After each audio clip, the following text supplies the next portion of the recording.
everyone, you may remember last episode Crystal's audio had some problems with it, and the same thing happened this episode because we actually recorded both episodes on the same day.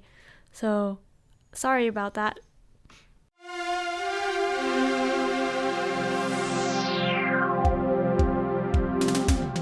Hello and welcome to episode 51 of Board Game Blitz, a proud member of the Dice Tower Network and a podcast about all things board games that you can listen to in less time than it takes to figure out which popular board game media person has the same taste in games as you. Board Game Blitz is sponsored by Gray Fox Games. This week, we're talking about the influence of board game media. First, we discuss a couple games we've played recently, like Anachrony and Then We Held Hands. Then we talk about how people in board game media can shape the playing and purchasing habits of board game hobbyists. Finally, we wrap things up with a look at the etymology of the word epic. And now, here are your hosts, Ambie and Crystal. I got to play Anachrony for the first time. Anachrony is a 2017 game designed by David Turksi with Victor Peter and Richard Amann and published by Mindclash Games. It's a post-apocalyptic game where you play as one of 4 factions trying to get out ahead and survive an asteroid crash. The theme is also time travel. Which is something that you like a lot. Yes, I like that theme idea, but... Oh, already caveats. Okay, I'm excited. Yes. So in Anachrony, it's a worker placement game. There's different types of workers that do different things. Like the engineers are better at building things, and there's also researchers and administration people, I think. But I thought the time travel part wasn't very thematic because the gameplay is linear and the time travel is done through a loan mechanism where you borrow resources from the future and then later turns you go onto a time machine spot in order to pay it back, but you don't actually go back in time. It's just you're in the one timeline that gets all the stuff and you're just going forward, but you don't actually repeat anything, which is when I think of time travel, I think of the movies where they keep repeating the same thing. So it didn't feel like time travel to me. Also, I didn't actually end up using the time travel thing because I didn't need any of the resources. I don't usually do loans much in games. But the post-apocalyptic part was actually pretty thematic, I thought. If you've seen pictures of Anachrony, there's these huge minis that look really neat. And those aren't actually the workers. The workers are little cardboard chits, but you put them in the huge minis. The huge minis are exosuits that they need to go in order to go outside to go on spots on the board. So you have to power up these exosuits, and you have a limited number of exosuits to use. And so in order to gather the resources and construct things, you have to go outside and to protect the workers from the elements, you need those. But you also have a board where you're placing things, where you have your own buildings, and that's inside, so your workers can just go on that by themselves. So I thought that was pretty cool. Also, there's different factions.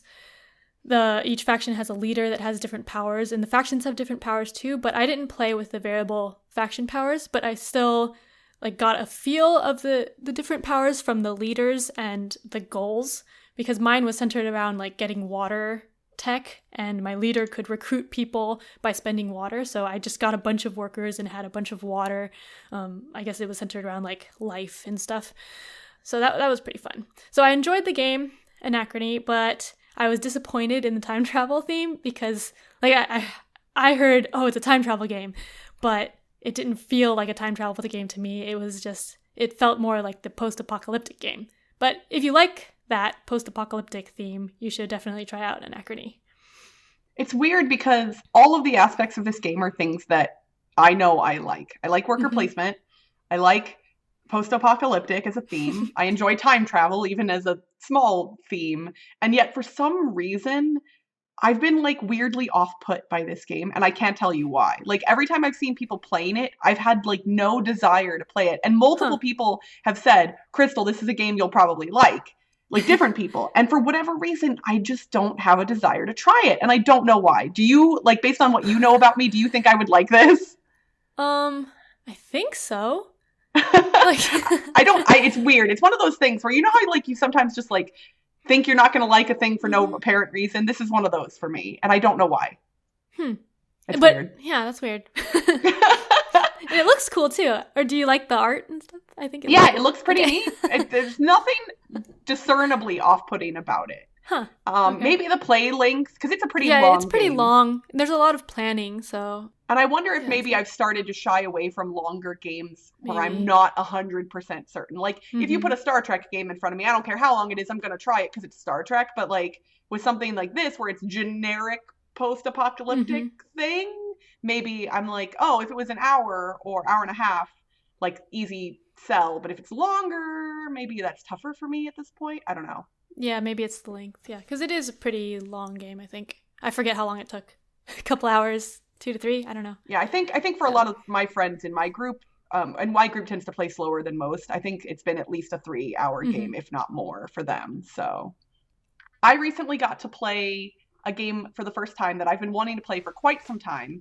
The game is And Then We Held Hands, which was published in 2015 by Ludi Creations, designed by David Cherkop and Yannick Massa, with art from Marie Cardois, David Cherkop, and Todd Sanders. And Then We Held Hands is a 2-player cooperative game where the players are attempting to navigate a relationship together and ultimately each find balance.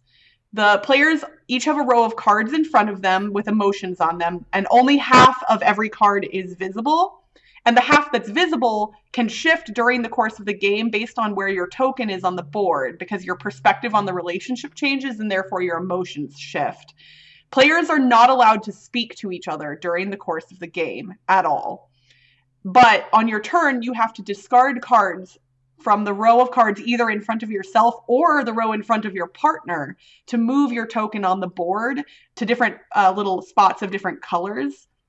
And you're attempting to complete objectives, which are emotions on the side of the board, and they also correspond with the colors on the board. So you have to end your turn on the same color as the color on the objective emotion card to complete it.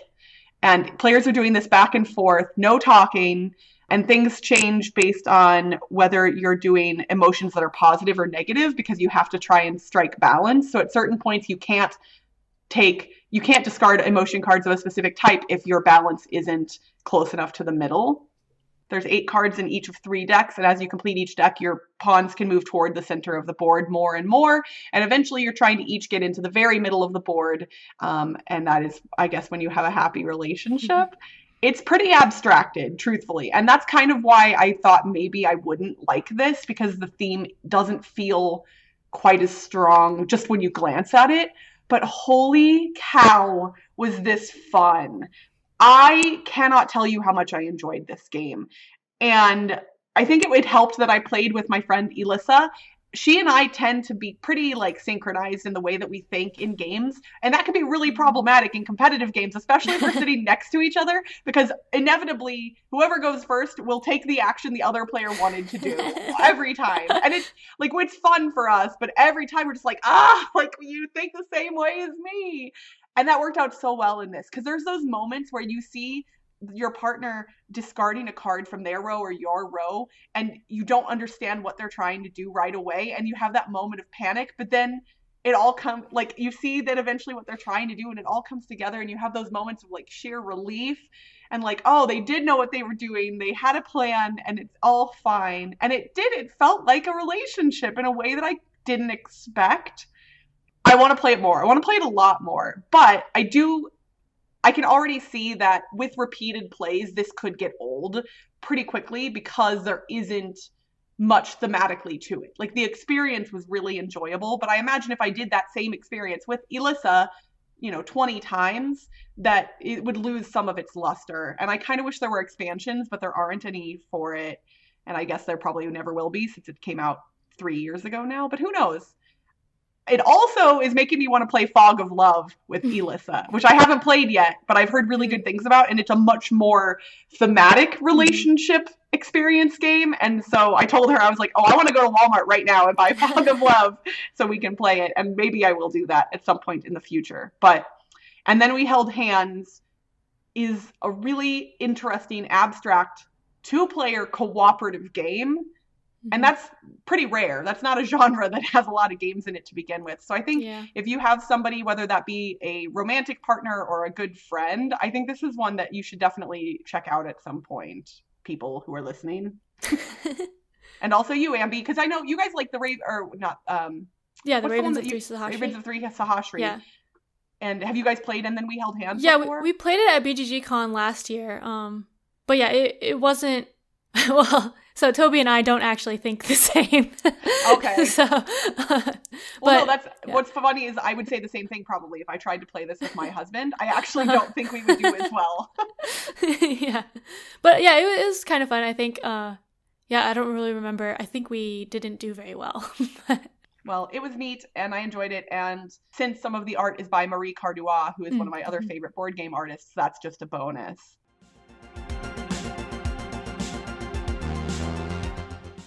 For our thematic discussion this week, and it weirdly kind of ties into our discussion from our last episode where we were talking about what makes a game bad, we want to discuss how board game media affect the playing and purchasing habits of board game hobbyists. And I should preface this by saying we're not necessarily speaking about ourselves, since we're still small fish in a niche pond, so to speak. We're not generally going to be speaking about ourselves and how we influence people, but just how board game media as a whole can influence people. And obviously, not every person who plays board games consumes board game media, so this discussion wouldn't apply to those people as well. There's caveats all over the place. So we asked for responses on our Board Game Geek Guild and on social media to try and get some thoughts from other people, because obviously our own personal opinions aren't representative of everybody. And we did get answers that ranged all the way across the scale, from people who are heavily influenced by board game media in what they play and what they purchase, to people who say that they are almost not influenced at all. Yeah, and there were some people who said that they used to be more influenced as when they were first getting into the hobby, but now they know their tastes more, and so they aren't influenced as much anymore by media, but they use it to learn more about what's coming out, and then they can research themselves, which is, I think, what I do. I would say that's the same for me as well. When I was newer to the hobby, or not even when I was new to the hobby, but when I was new to kind of creating and curating my own collection, I bought some stuff kind of sight unseen just based on the recommendation of a person online. Yeah. For instance, Kingdom Builder, I bought solely because Will Wheaton tweeted about it years ago. I literally just saw a tweet from him saying how much he loved it and how awesome it was. And I wonder if I could even look back in his Twitter feed and figure out when that was. But that's the only reason I bought it originally. Wow. It wasn't because I didn't know who Donald X. Vaccarino was, I think, at that point. Even if I had already played Dominion, I didn't connect the dots there. It wasn't an award-winning or an award-nominated thing in my head. It was just, Will Wheaton says it's good, therefore, I'm going to buy it. And luckily, I like it a lot. Wow, that's cool. Yeah. So yeah, that tweet from Will Wheaton was in 2014. And he just said, really enjoyed Kingdom Builder, good ratio of luck to strategy, plays fast, very easy to teach. It's on the list. And I think he tweeted about it again. He said, Kingdom Builder is really awesome around the same time. And that was enough to get me to buy it. Wow. Yeah, I don't know if I ever really did or watched much board game media when I was first getting into the hobby. I think the games we bought were just going into the store, asking them what's good, or from Reddit, which I don't know if that counts as, I don't think that counts as board game media. I don't know. I don't know what Reddit counts as, but that's the ultimate question that we'll probably never be able to answer. But yeah, so I didn't actually start watching and listening board game media until I already had a decent sized collection. And then by then I was doing more research in games. So then I used board game media as research, looking at reviews to see if I was interested in a game. But now I pretty much don't buy games until I play them. And I think that tends to be the case for people as their collections grow as well, because you have to be a little more discerning at a certain point. But a lot of people that responded to us online did say that as time passed, they started to learn which board game media people had similar tastes to them, and then their opinions then would be weighted more heavily, because if they like all these other games that I like, this new thing that they like, maybe I'll like it too. And that makes sense. And I think for me, that's been the case. there are specific people in board game media who like the same things I do. And so I might put more weight into their thoughts about a game than I would someone else. Mm-hmm. So what responsibility do board game media, and this could be ourselves included, but other people, what responsibility do we have to the people who are listening to the content that we make?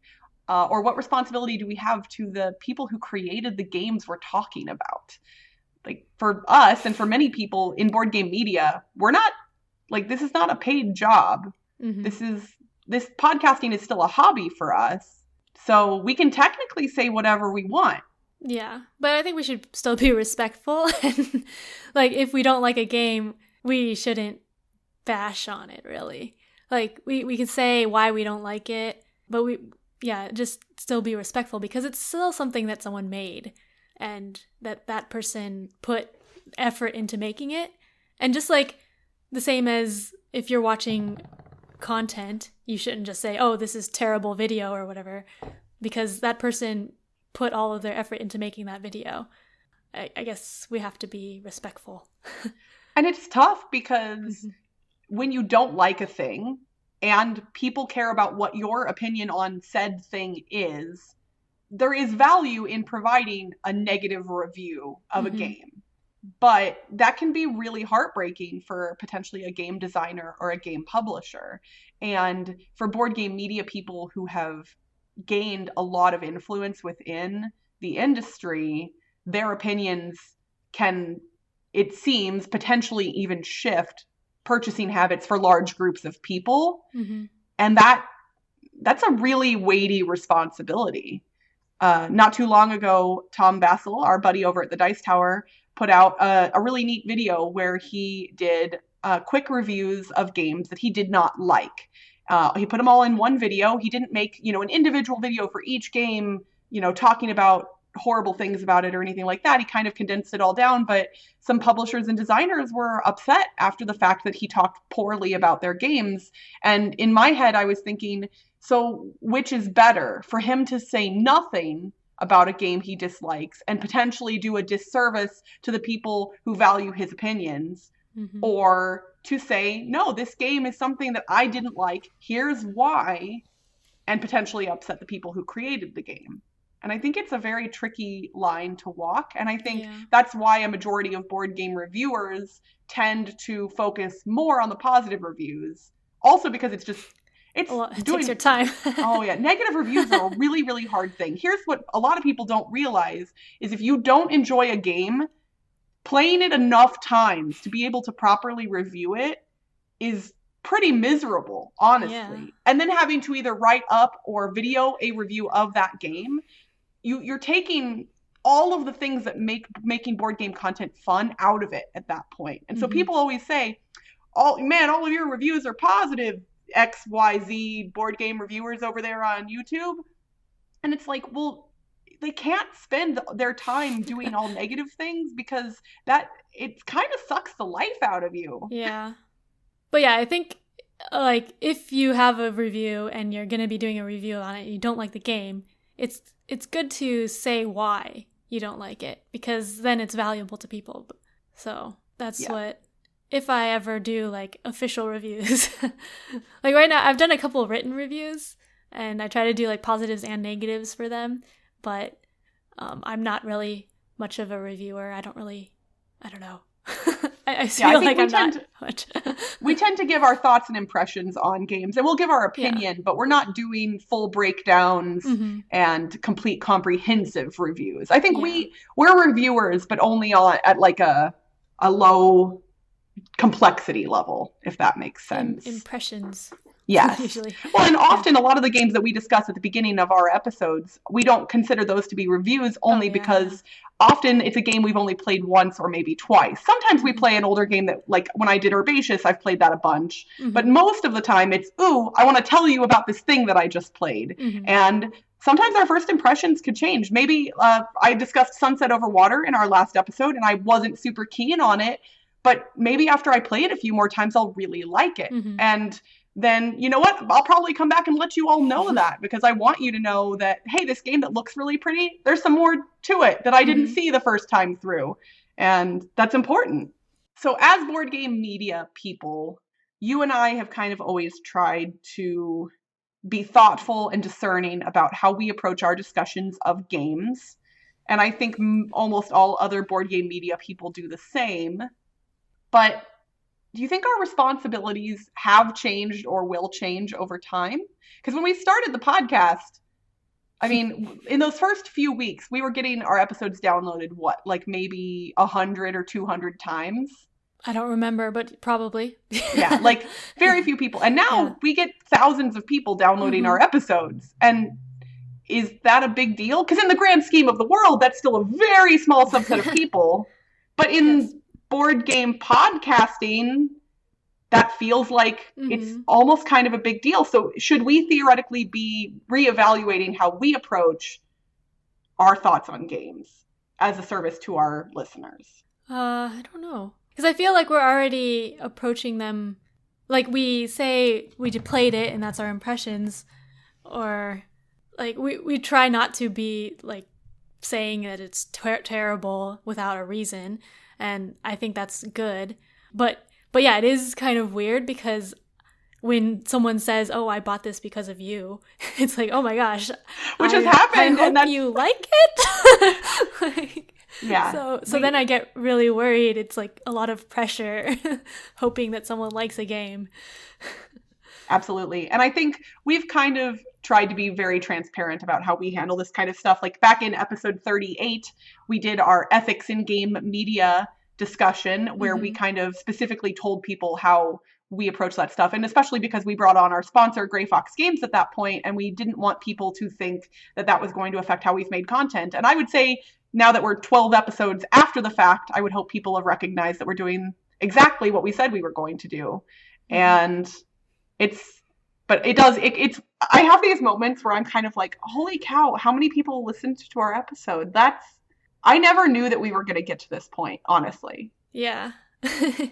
It feels very surreal, and I can't believe it's been almost 2 years. It's been almost 3 years since we started talking about doing the podcast, or that'll be this summer. But then our 2-year anniversary is going to be coming up next month. And oh my gosh, we have something really, really fun planned for our 2-year anniversary. You all are not even ready for that. But I think board game media in general do have responsibilities to their listeners, whether they're being paid to create content or not. And I think your point of respect is a big deal. And clarifying going back to our discussion from last week, making sure you explain things, what is objectively bad versus what is subjectively bad, because those two things are different and people will see things in different ways. So it's, but there's value to telling your personal thoughts, even if you absolutely hate a thing. Just say why. Yeah. If this then game made you mad because it was so broken, you can get mad about that, but you just have to understand that your opinion is not the end of the world. It's not the be all end all. It's not what everybody's going to experience with a thing. Yeah. And as long as you explain it, someone can watch it and be like, "Oh, I like all of the things that you said are bad." So that might make them want to get the game. That's very true. I think I've done that before, where somebody whose opinions don't mesh with mine doesn't like a game, and it's actually kind of been like, "Oh, maybe I should check it out." Exactly. Oh, and it's not always reviews in media either. It could be other things. Like, I've got someone say that they bought Kanban after listening to my Kanban song parody that I've done.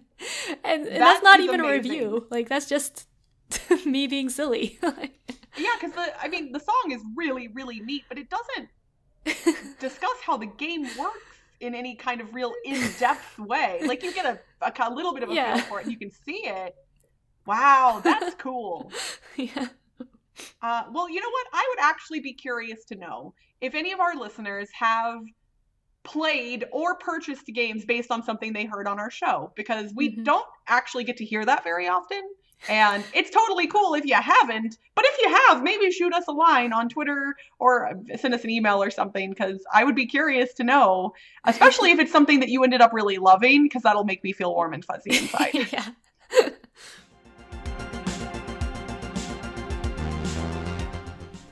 For this week's etymology segment, we're going to look at the origins of the word epic. The English word epic originated in the 1580s when it meant pertaining to or constituting a lengthy, heroic poem. It can be traced back to the Middle French epique, spelled E-P-I-Q-U-E, as well as the Latin word epicus and the Greek word epikos, which came from epos, meaning a word, tale, story, promise, or prophecy. The usage of the word epic didn't shift to mean grand or heroic until the 1730s. So most of the roots of the word epic have to do with poetry, but in modern times the word has become colloquial slang used to describe extraordinary or momentous things. You know, such as a board game that weighs 21 pounds or a last to first victory that no one saw coming. And that's it for this week's Board Game Blitz. Visit our website, boardgameblitz.com, for video and blog content, as well as to get links to all our social media pages, including our Facebook, Twitter, Instagram, and Board Game Geek Guild. This episode was sponsored by Grey Fox Games. Have you picked up your copy of Rising 5 Runes of Astros yet? Well, what are you waiting for? Grab Rising 5 at your friendly local game store or order it at greyfoxgames.com. Grey Fox Games, quality games cleverly crafted. If you're enjoying the podcast and want to show us a little love, you can become a patron for as little as $1 a month. Just head to patreon.com/boardgameblitz. Our patrons get a lot of benefits, including access to our private Slack channel where you can chat with us directly anytime. Our theme song was composed by Andrew Morrow. Technical support provided by Toby Mao. Board Game Blitz is a proud member of the Dice Tower Network. Check out the other shows in the network by visiting dicetowernetwork.com. Until next time, well, how can I pick games to play when there are always blitzers there to convince me? Bye, everyone! Bye! If you're going to buy a game based on a recommendation we gave, just, I don't know. You'd better like it. No. You can cut that out. That's dumb. Well, how can I pick games to play when there are there are okay. Then we talk about how people. Wait, what? I don't know. How people board game media can. I don't.